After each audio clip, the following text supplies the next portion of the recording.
doctora Patricia Escamilla Ham, especialista en políticas migratorias y sobre todo experta en la relación México-Estados Unidos. Doctora, ¿cómo le va? Muy buenas tardes, muy buenas noches. Buenas noches, Vicente. Gracias por invitarme y un saludo muy afectuoso a tu auditorio. Oiga, doctora, disculpe que le haya presentado tal vez antes de tiempo, antes de llegar a los temas que ya habíamos acordado que íbamos a abordar de la agenda bilateral, pero quiero preguntarle su opinión. Usted que conoce de estos temas, ¿qué le parece la respuesta de Luis Almagro? Usted seguramente estaba escuchando el Sí. que hacía, la respuesta que da de niño berrinchudo a el canciller Marcelo Ebrard. ¿Qué le parece? Pues es fuera de lugar, sin duda. Él ocupa una posición que puede considerarse como una posición de alto nivel diplomático, regional, y pues no se está comportando como el líder de los países de la región y como un alto diplomático. Creo que lo describiste muy bien al decir que se comporta como un chiquillo grosero, travieso, pero hay que tomar en cuenta que Almagro, desde el primer día que se convirtió en secretario general de la OEA, se comportó de una forma que no se esperaba. El secretario general anterior, José Miguel Insulza, y lo menciono porque yo fui asesora del secretario general Insulza, y siempre siempre lidiamos mucho con esa presión de Estados Unidos para que la OEA fuera un instrumento de la política exterior de Estados Unidos. Y no fue así durante el largo periodo de Insulza como secretario general. Sin embargo, desde el primer día, Almagro se comportó como eso, como un instrumento de la política exterior intervencionista de Estados Unidos. Entonces, ahorita vemos cómo él, pues, hace berrinche y le contesta a México, al canciller, de una forma bastante grosera. Pero así como él está diciendo en cierta forma, pues no me interesan, pues creo que tampoco debemos nosotros en México de hacerle caso a este secretario general de la OEA. Va a mandar a sus observadores, que no es nada nuevo. La OEA siempre ha hecho observaciones electorales en México y no siempre ha sido, digamos, no siempre ha dicho que todo está mal o que todo está bien. Ha sido crítico en cierta manera, pero no de manera muy exagerada, ¿no? No sé si recuerden la elección de 2018 y la elección anterior, dijo que prácticamente todo había sido, había estado bien, no había sido una elección sin ningún gran incidente ni nada. Entonces, pues ahora no sé con qué va a salir la pequeña delegación que envía la OEA, pero vemos que Almagro le ha dolido mucho los comentarios que se han hecho de él como secretario general de la OEA. Vaya que si le han dolido, doctora. Uh-huh. Además, han sido en sesiones de la OEA los posicionamientos de México. Hoy el canciller dice que sus actuaciones han sido de las peores en la historia. Y si me permite, este es el audio en esta entrevista que concede precisamente el secretario general de la OEA, Luis Almagro, a NTN 24. Este es el audio en donde responde a los señalamientos, creo que pues que no se puede quitar de encima, porque no hay forma, Luis Almagro, y responde así al canciller mexicano, al secretario de Relaciones Exteriores de México, Marcelo Ebrard. Secretario, la peor gestión de la historia frente a la Organización de Estados Americanos. Eso ha dicho el canciller Ebrard. ¿Qué le hizo usted al canciller de los mexicanos? Hablando de mala gestión, eso es muy raro. Como yo soy buena gente, obviamente, por mi parte le deseo que ninguna obra más que él haya hecho como jefe de gobierno de la Ciudad de México se derrumbe, sin perjuicio de mi solidaridad con las víctimas de la línea de metro. Y por otra parte, obviamente que ese fue el eslogan de campaña que utilizó tratando de evitar mi reelección. Y eso, como se ha visto, ha quedado superado por los hechos. Es un eslogan derrotado en un proceso electoral de la OEA. Por lo tanto, no me afecta. Esta mañana nada más recibí 2 notas felicitándome por la gestión que hemos desarrollado en los últimos 6 años de la OEA. Así que definitivamente me quedo con esos elementos. Bueno, pues ahí está, para que no sea necesariamente Vicente Serrano el que lea las citas de Almagro. Ahí está la voz de Luis Almagro. Doctora, algo para cerrar este tema y entrarle a lo que nos ocupa entre México y Estados Unidos. Pues yo tengo curiosidad de saber quién fue el que lo felicitó, ¿verdad? A lo mejor fue alguien de Estados Unidos, a lo mejor no, aunque no creo, Estados Unidos ahorita pues tiene una actitud bastante armoniosa con México, pero sin duda puede ser, a lo mejor Guaidó fue el que lo mandó felicitar, a lo mejor algunos de los líderes de la oposición en Bolivia, pero bueno, eso lo sabremos más tarde, cuando busquemos saber quién lo felicita, porque sí sabemos que en general no hay una gran solidaridad con Almagro, ni intentos de pues defender su actitud hacia la región. Se ha mostrado como un instrumento de política intervencionista desde el gobierno de Trump, y pues está muy, muy orgulloso. Él dice que él es una persona muy buena, pero le encanta obviamente echar indirectas y usar el sarcasmo, ¿no? Así que, bueno. Que no se olvide el caso de Bolivia, precisamente, doctora. Oiga, estamos platicando en vivo y en directo en Sin Censura Nocturno con la doctora Patricia Escamilla Ham, especialista en políticas migratorias y sobre todo experta en la relación México-Estados Unidos. Doctora, viene Kamala Harris el martes, 2 días después de las elecciones históricas, elecciones con mucho ruido por parte de la oposición y de medios extranjeros contra el presidente Andrés Manuel López Obrador y el partido que lo llevó al puesto, Morena.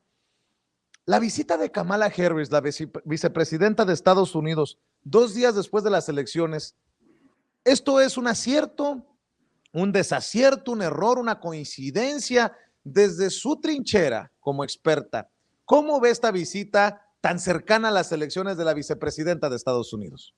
Pues tienes razón, es una pues coincidencia en cuanto a que es inmediatamente después de las elecciones en México, de las elecciones súper importantísimas en México, pero no sé realmente cómo cómo se agendó esta reunión, pero creo que sin lugar a dudas no es motivo ni de preocupación. Al contrario, debe ser motivo de celebración. ¿Por qué? Porque la relación con Estados Unidos está mejor que lo que habían pronosticado.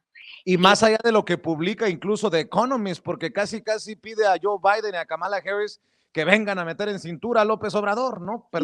Claro, sí. No, o sea, no hay duda de que la oposición mexicana, la oposición conservadora mexicana, entabló una alianza que en algunos casos es implícita, en otros casos es muy explícita, con centros de estudio, con actores, con grupos de, por ejemplo, sector negocios, grandes negocios, sector de inversionistas en temas de energía y con algunos de los principales medios extranjeros. O sea, hay ahí una clara alianza, como digo yo, puede ser implícita o explícita, pero si los leemos, parece que alguien les dio un guión porque todos dicen lo mismo.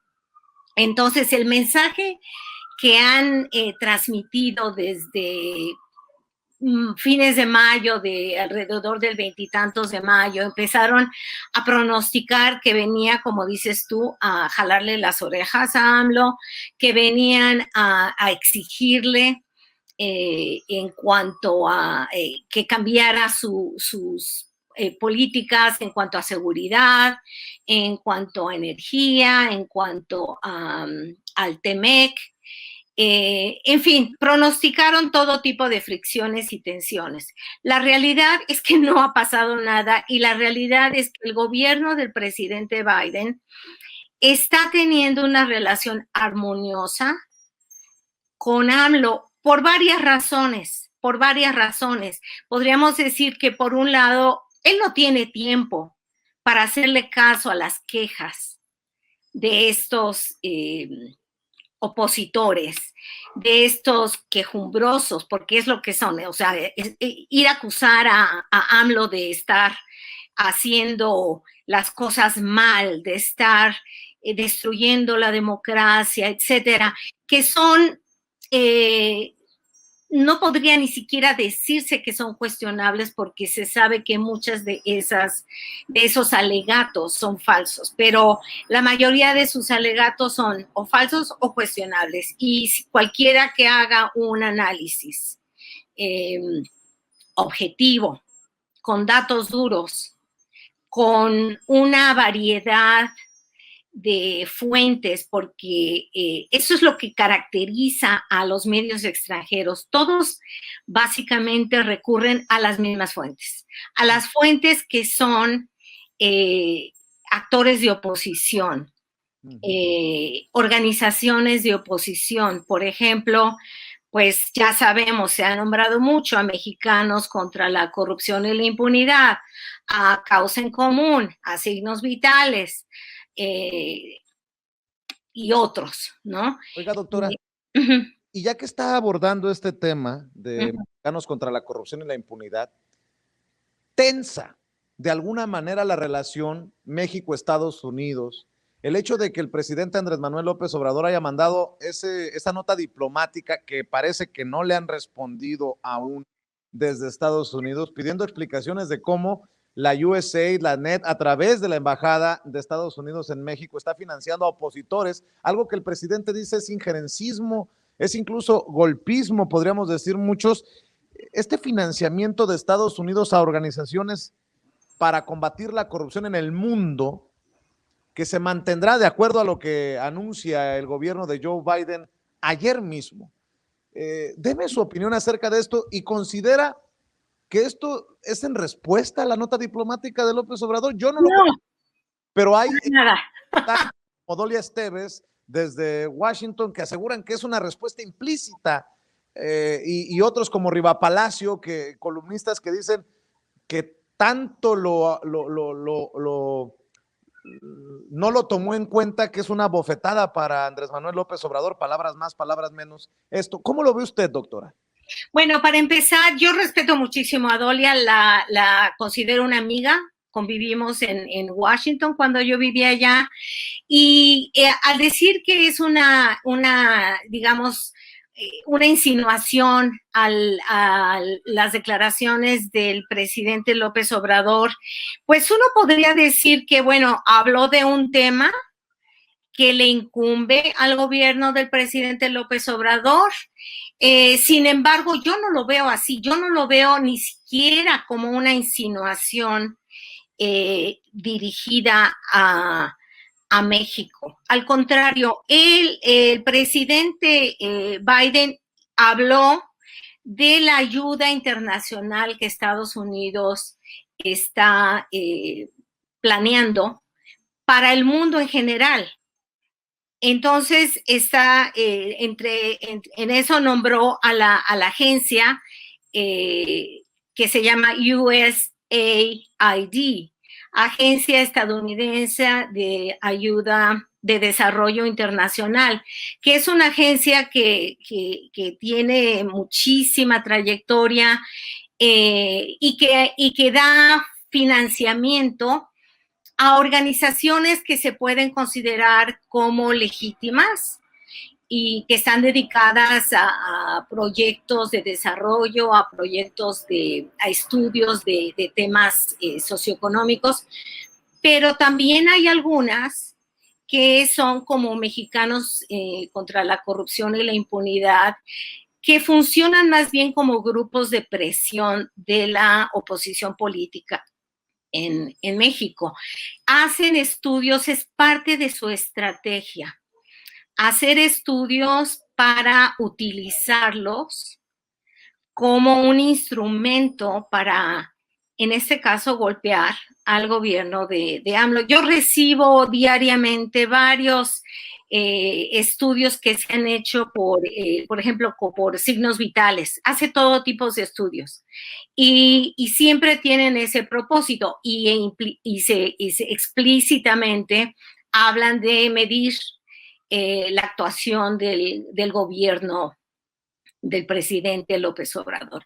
Entonces, bueno, la agencia da dinero, da financiamiento a diversos tipos de ONGs, no siempre con el objetivo de debilitar a un gobierno legítimo o de impulsar una oposición golpista, como ha sido en otros casos en América Latina. En este caso, la línea, digamos, que presentan estas ONGs ligadas a Claudio X González, tienen una, digamos, justificación que suena muy legítima, muy democrática, ¿no? Por ejemplo, combatir la corrupción, fomentar la libertad de expresión,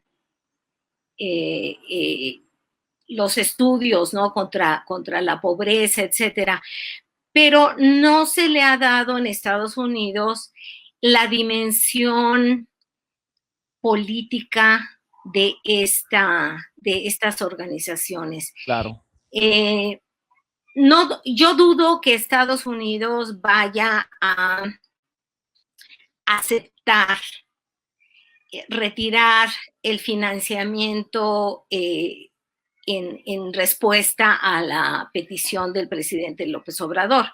Pero lo que sí podría pasar es que en un futuro no muy lejano, simplemente ya no se le den fondos con excusas, porque bueno, esos fondos se compiten, uno tiene que solicitar los fondos y competir por los fondos. Entonces es muy fácil decir, pues no, o sea, esta vez no ganaste dinero, ¿no? Pero quiero hacer hincapié que México, bajo otros gobiernos, también ha financiado operaciones de centros de estudio de Estados Unidos. Claro. El gobierno de Peña Nieto, por ejemplo, contribuía a fondos para el funcionamiento de este centro de estudios, que es uno de los más importantes relacionados con México, que se llama el Instituto México del Centro Wilson en Washington. Y ese centro recibe financiamiento del gobierno de Estados Unidos y ha recibido financiamiento de los gobiernos mexicanos anteriores. Uh-huh. Y la mesa directiva de este centro en particular ha estado compuesta por grandes empresarios mexicanos, incluso Alonso Ancira fue miembro de de la mesa directiva, bueno, mesa de consejeros, y Luis de la Calle y, bueno, muchos de los actores de oposición que están ahorita en primer plano, ¿no? Entonces, no es raro, pero claro, en este caso molesta saber que el gobierno, que dólares americanos están apoyando los estudios que conducen estas organizaciones, pero que a la vez se utilizan para golpetear. Claro, de hecho, déjeme decirlo yo. Usted ha dicho que considera a Dolia Esteves su amiga y no, mi intención no es amarrar navajas, pero creo que Dolia se resbala del nivel, es mi opinión, yo la respeto mucho, pero creo que en esto se resbala al nivel de un Luis Almagro al contestarle al canciller. Dice, respuesta implícita de Biden a AMLO, no repartimos frijol con gorgojo, repartimos donativos para combatir la corrupción. Pues que cada quien saque sus conclusiones, con mucho respeto para Dolia Esteves, creo que aquí se equivoca garrafalmente en su interpretación de los acontecimientos y declaraciones entre los personajes, los protagonistas de la relación bilateral México-Estados Unidos. Doctora, para cerrar,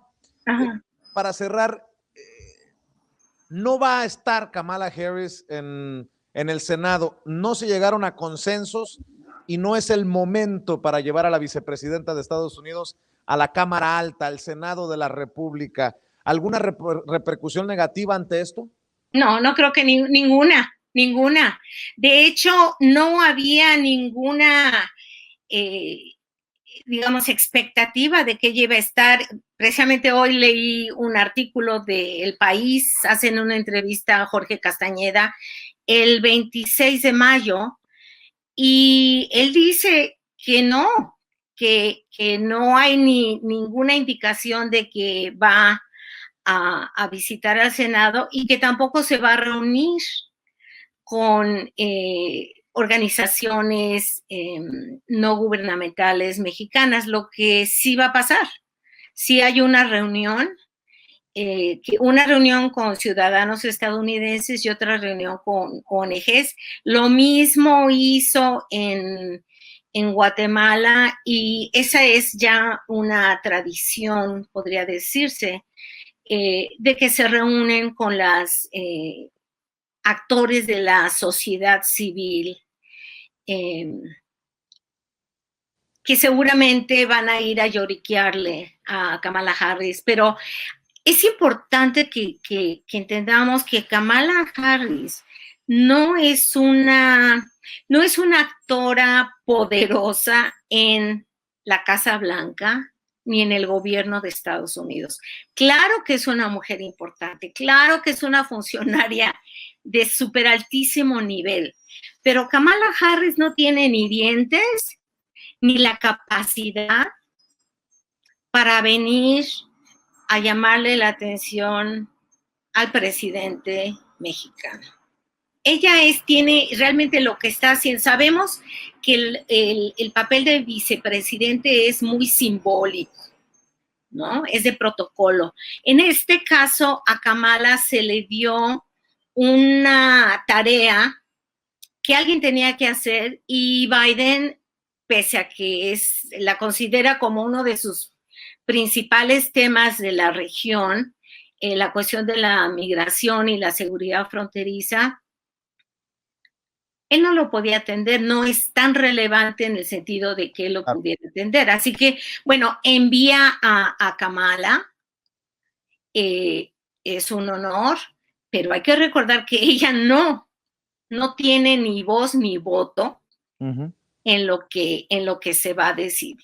Ella simplemente va a reportar al presidente Biden. Muy bien. Así que en ese sentido no hay que preocuparnos de que va a venir aquí a establecer una lista de lo que México debe de hacer. No, realmente mucho de lo que van a hablar ya se planchó, ya se arregló. O sea, Estados Unidos anunció, bueno, el presidente AMLO anunció que ya Estados Unidos ofreció darle más de 1 millón de vacunas a México para vacunar a los fronterizos, porque ya hay urgencia de que se restablezca el comercio regular, que se establezcan las relaciones comerciales de turismo y de negocios que son muy provechosas para ambos lados de la frontera. Ya se ha hablado de los temas de seguridad, también con una agenda bastante aceptable. A mí me sorprendió que Estados Unidos no ha impuesto su visión de cómo deben de ser las cosas. Al contrario, refleja mucho los intereses de México. Esa agenda que habló hace unos días con Juan S. González, que es el encargado del hemisferio occidental en el Consejo de Seguridad Nacional, y hoy habló con el secretario de Seguridad Interna, Alejandro Mayorkas, y reiteraron algunos de los compromisos que hicieron con Juan S. González. Claro. Así que yo no veo motivo de preocupación, al contrario, veo que toda la relación va bien. Muy bien. Doctora Patricia Escamilla Ham, ¿en dónde puede seguir la gente, las miles de personas que nos están viendo y escuchando en Sin Censura amablemente? ¿Dónde la pueden seguir en redes sociales? Yo uso Twitter y mi nombre de Twitter es @PHHAMM33. Ah, muy bien. Es que Patricia Escamilla, Patricia Elena con H, Escamilla Ham. Así que son mis iniciales de todo eso. Muy bien. Oiga, doctora, pues quiero agradecer, y si me permite estarla molestando el martes para el análisis de la visita de Kamala Harris a México, pues ahí estaré insistiendo. Claro, con mucho gusto. Buenas noches a todos y gracias. Gracias. Es la doctora Patricia Escamilla Ham hablando sin censura.